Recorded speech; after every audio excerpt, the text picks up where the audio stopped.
What's more valuable to you, your time or your money? Hi, my name is Non-Monogamous Mark. You see, a hero is someone who practices being their best self every day.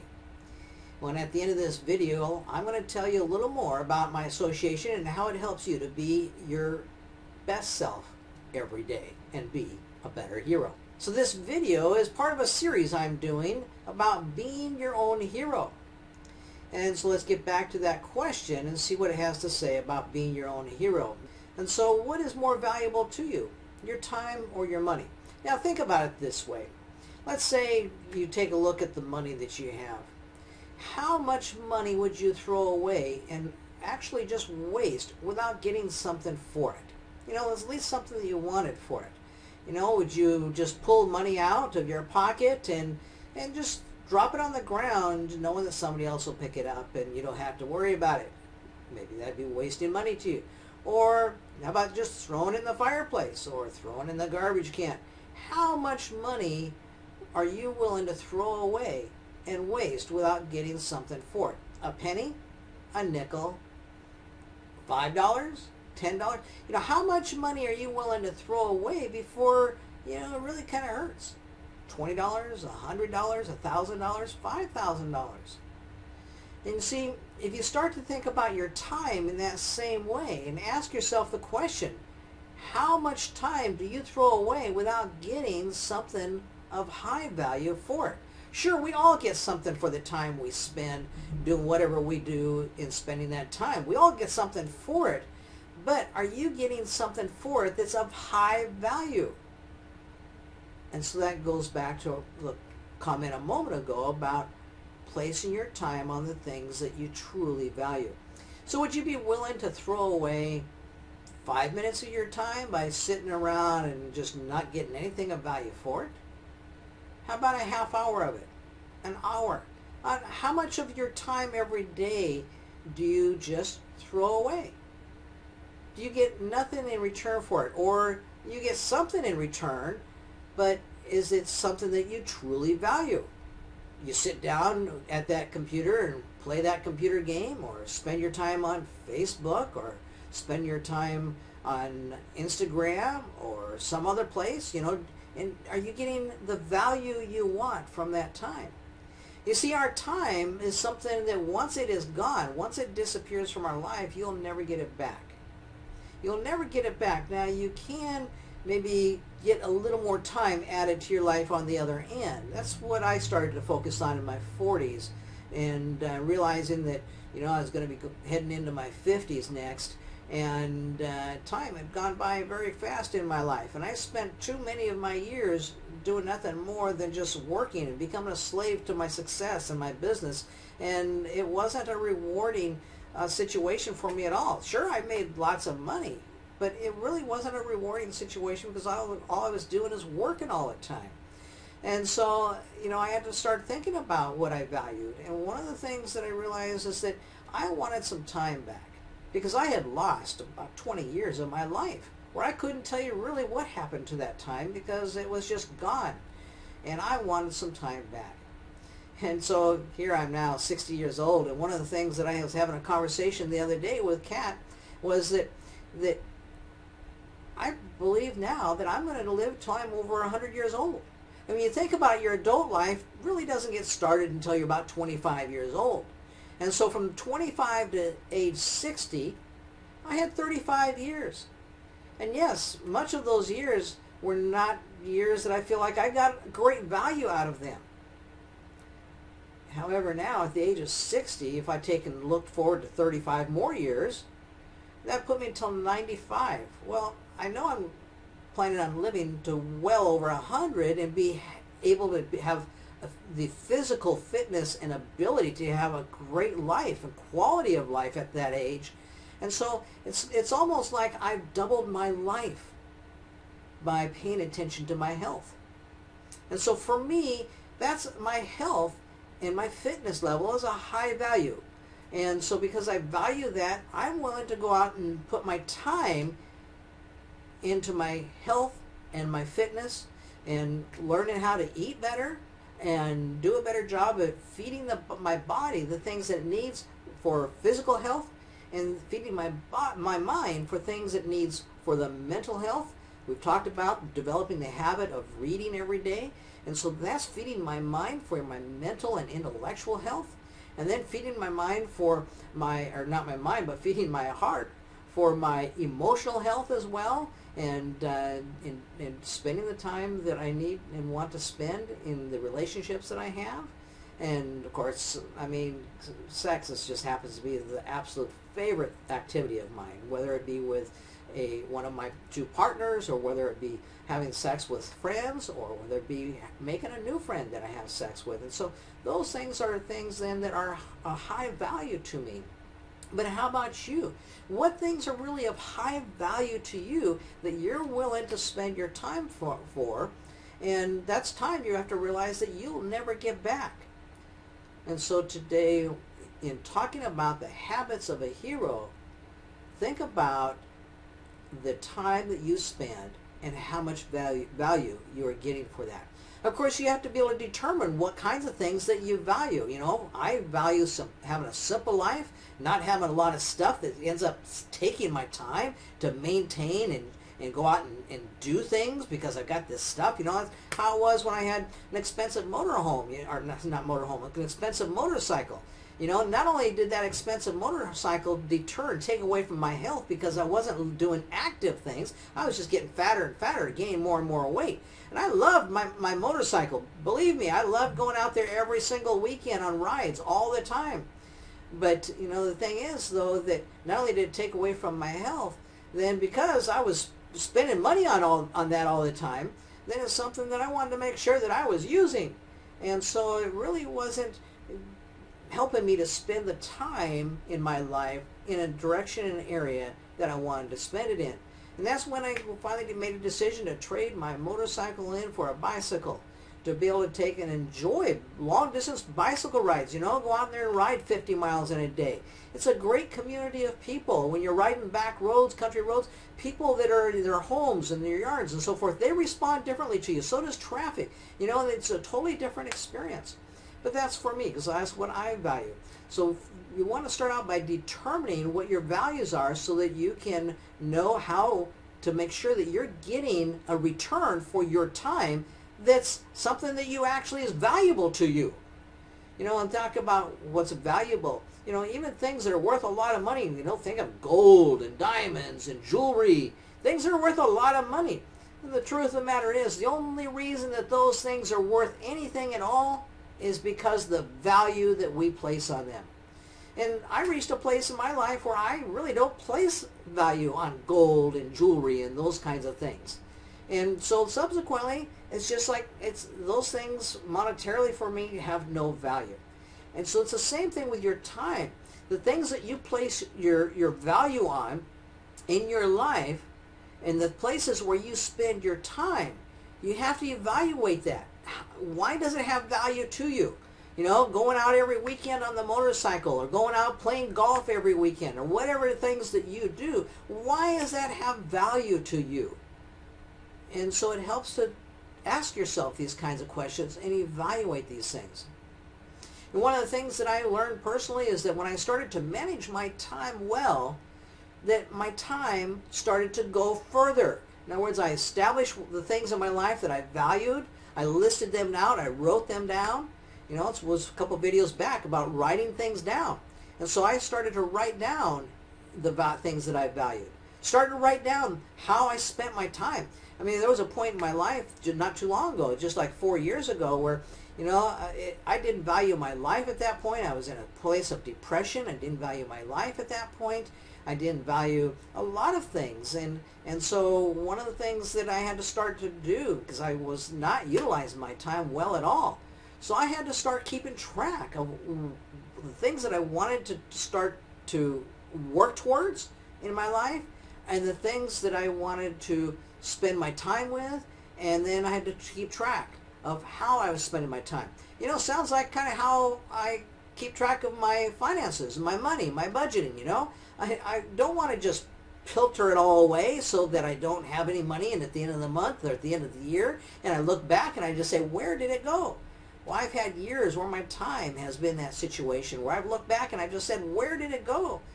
And so if you manage it well, whether it be your time or your money or both, I hope that you manage your time as well as you manage your money. But in order to manage that, you have to kind of know then what it is that you value and what you're spending it on. And keep track of those things. And if you don't keep track of those things, if you don't have measurements, if you don't keep track of it, if you don't know how to value your time, if you don't know how to spend your time, you got to work it like you would your own personal finances. And you don't want to just be writing blank checks of time, just throwing it away and wasting it. When it comes to time, you'll find that there's always enough time for the things that you prioritize. I used to be someone, again, this goes back about 4 years ago, that up to that point in my life, it was just like I could never have enough time for anything in my life because my days would just run away on me and I'd seem to just never get enough done and I could never have enough time. But then after that, within a short period of time, I learned that, in fact, something my spiritual mentor told me, says you'll never get it all done and that's okay. And I started to realize, yes, I'll never get it all done, and that's okay. But I at least want to prioritize. Just like, spending my money. I'll never have enough money to spend, and that's okay. But I'm going to, with the money that I have, the little or the lot of money I have, whatever I have, I'm going to prioritize that. I mean, if you're Bill Gates, you don't have enough money. That's because there are so many things out there that you could possibly do with it, and giving it away in his case. But you can never have enough money. And so, same with your time. So the key becomes in prioritizing your time. And if you don't know what you value, you really can't prioritize your time. So first, determine the things that you value, make a list of them, and then put those lists in order. And that helps you then, because those things you value are in order of priority. And the things then that you spend your time on become easier to prioritize. And then after you prioritize it, actually be intentional and start to plan how you spend your time. Just like you plan how you're going to spend your money or how you're going to spend your vacation. And you won't always then look back like I did a few years ago and saying, well, where'd that go? Where'd that 20 years go? And so you don't want to get into that kind of a place. So you take a look at planning and being intentional on how you spend your time. And like I mentioned before, that when you can give lip service to anything. You can always say, well, these are the things that are priority to me in my life, and these are the things that I value. These are the things where I'm going to really put value to my time. But then if you end up spending all your time sitting down watching TV or playing games or whatever you're doing that is not necessarily a high value item for you. Now, if those are your high value items, I'm not trying to place any judgment on those items for anybody, because those are all your decisions to make, not mine. But whatever you end up spending your time with, if they're not really high value items, then you're really only giving lip service to the things that you say are important to you. Is it important to you, as it is, for instance, to me, to increase my income so that I can enjoy more of the things in life that I want to enjoy? Well, then how can you go about doing that in spending your time in order to invest your time, actually, so that you end up getting more money in return?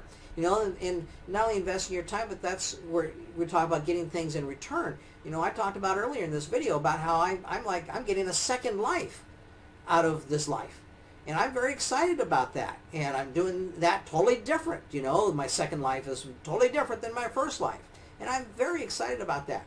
And so when you start thinking about then on where you spend your time, make sure that you end up not just giving something lip service, but where you spend your time is actually what ends up being of value, and that's what your priorities are.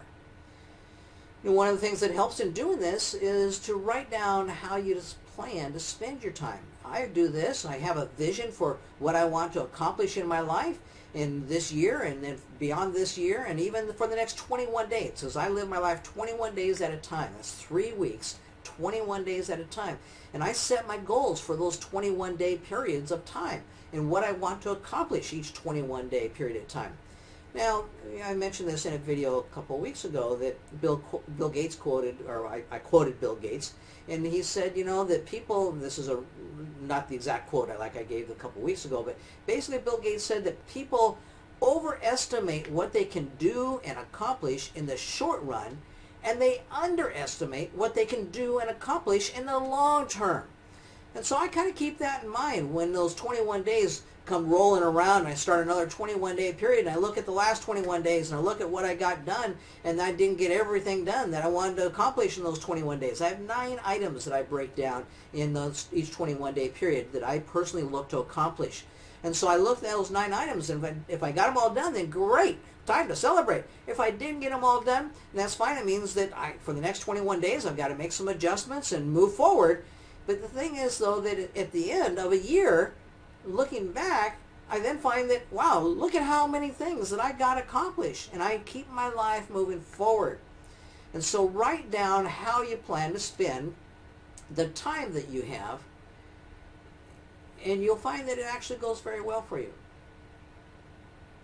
Now the next thing, of course, once you write it down, then you need to focus your mental energy and your emotional energy and your physical energy on that. And one of the things that helps me is that I have my vision written out, and it's something that it's a goal of mine to read that vision every day at the start of the day, so I know what I'm focusing on. I know what I'm working on this next 21 days. I know what I'm working on for this year, and I know what gets me excited to just get charging into my day with excitement and energy about. And so I know what I'm working for.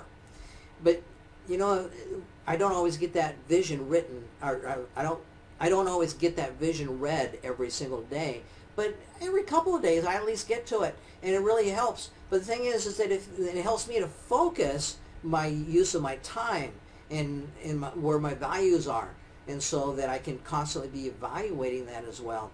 And so you don't end up sabotaging your own desires and your own goals and the things that you want to get out of the time. Because the time really in this life, the time is the only thing that we have. We come into this life, the only thing we have, we're butt naked, we come into it with time. And when we leave this earth, that's when the clock stops and the time is all over. And that's where I really started to learn about this, is that when both my grandparents finally died, and there's nobody else in my family. I've got an older sister that but I kind of don't really spend much time with her, but my mom, she's passed away. I don't have other grandparents or parents or anybody else. So everybody in my family had kind of passed away, and I was left to take care of the estate of my grandparents. And I mentioned this before. My grandfather, he placed so much value on all the stuff that he had, that he worked his life for to acquire. He placed very little value on his time, but he placed a lot of value on that stuff. And when the clock stopped in his life, most of that stuff was really almost valueless. The stuff that he placed so much value on. And so that's the thing that you want to evaluate and learn for yourself. Don't wait for the clock to stop before someone else for you finds that, yeah, the things that this person valued were not timeless. They're worthless instead of being timeless.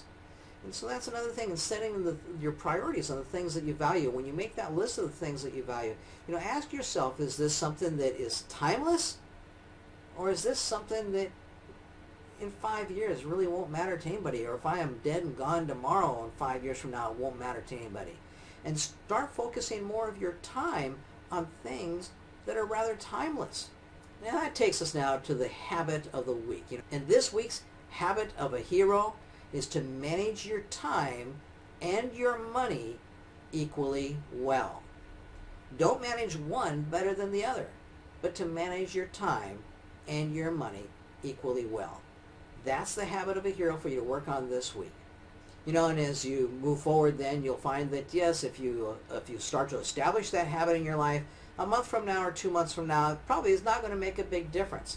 And it's kind of like that cigarette analogy where, if you smoke a cigarette today and tomorrow and the next day and the next day, a month from now and 2 months from now, probably not going to make much difference in your life.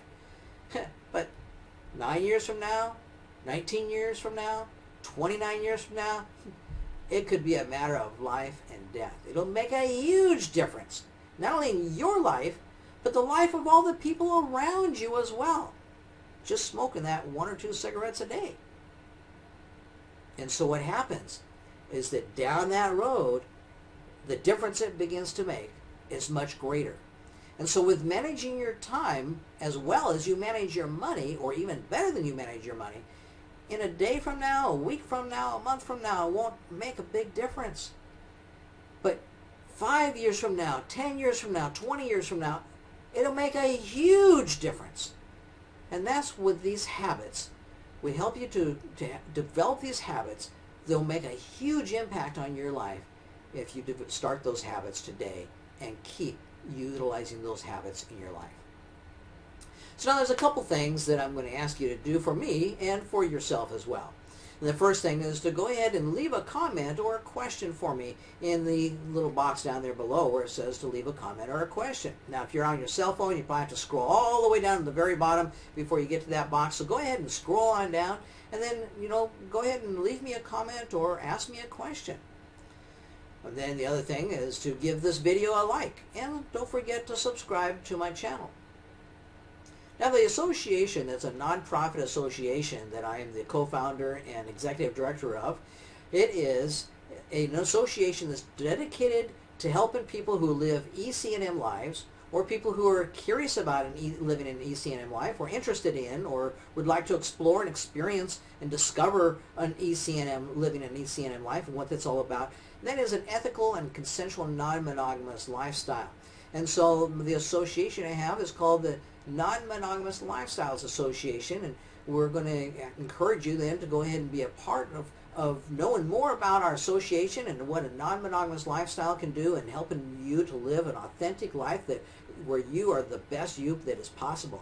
So click on that link that's in this video description right down there. There's a little link down there. And so click on that, and that'll take you over to my page where you can give us your email address and get on our mailing list so we can send you out emails and keep you up to date as to the tools and the educational and the training opportunities and the support and the help and just all kinds of different opportunities that we have available to you and that we have coming up.